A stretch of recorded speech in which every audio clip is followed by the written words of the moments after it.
ছোট্ট এক গ্রামে থাকতো 10 বছরের বালক নাম ইসমাইল। ঈদের আগে তার বাবা একটি ছাগল কিনে আনলেন কুরবানির জন্য।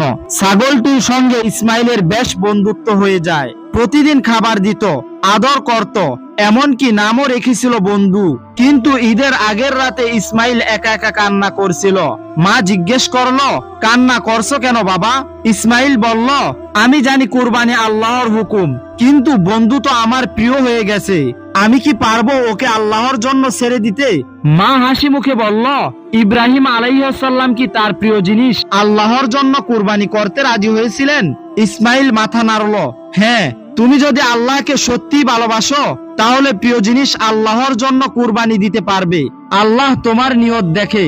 পরদিন ইসমাইল চোখ মুছে উঠে দাঁড়ালো। সে নিজ হাতে বন্ধুকে নিয়ে গেল, মাথায় হাত বুলিয়ে বলল, আল্লাহ, আমি আপনাকে ভালোবাসি, এটা আমার পক্ষ থেকে আপনার জন্য। ইসমাইল তারপরও কাঁদতে থাকে, কারণ কেউ লাইক ও সাবস্ক্রাইব করেনি।